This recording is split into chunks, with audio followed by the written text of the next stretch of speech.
एक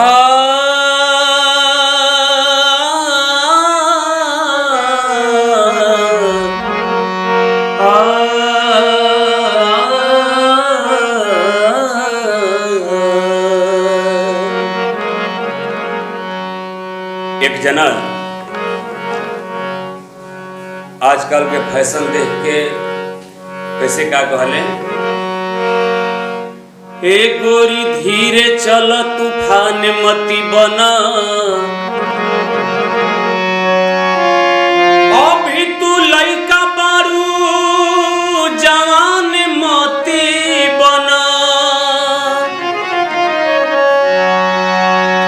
आरे हई लौकुस के बतिया मान गोरी, हई फैशन डिजाइन में तू मती चला।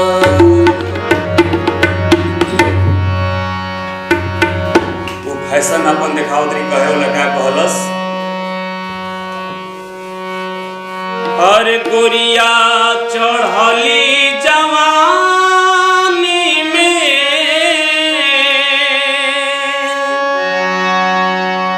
गोरिया चढ़ली जवानी में डेरात नइखी, बिना ओढ़नी के चले लीला जात नइखी, बिना ओढ़नी के चले लीला जात नइखी।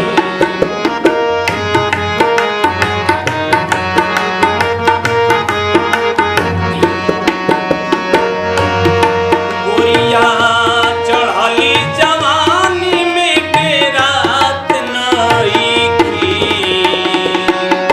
गोरिया चढ़ली जवानी में डेरात नइखी, बिना ओढ़नी के चले लीला जात नइखी।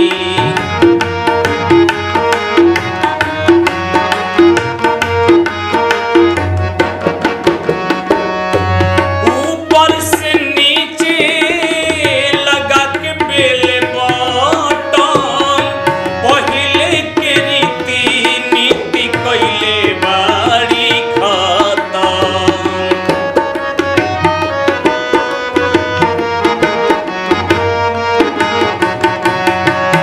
ऊपर से नीचे लगा के बेल बटन, पहिले के रीति नीति कइले बारी खतम।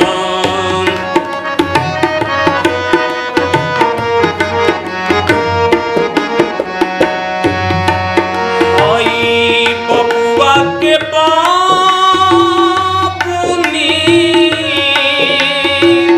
हो हो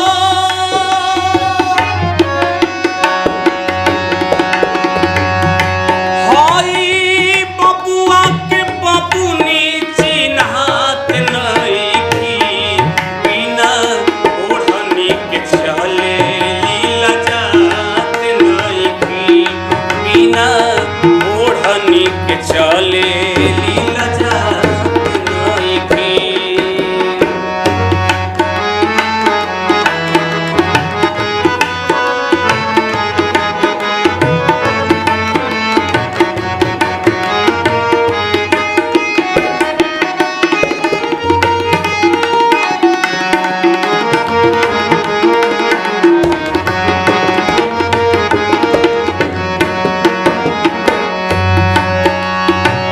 सूट सलवार कबही पेन्हतारी साड़ी, चढ़ल बा जवानी जब से पसरल बाड़ी।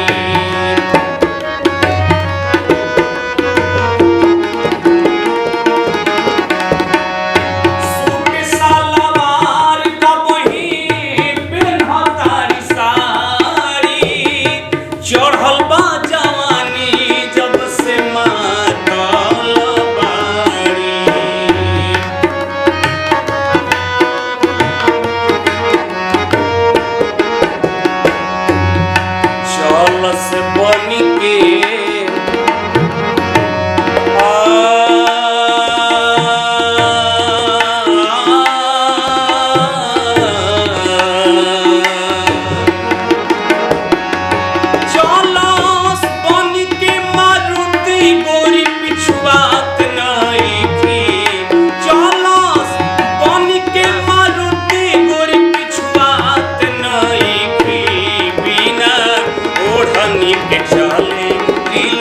जात नइखी बिना ओढ़नी के चले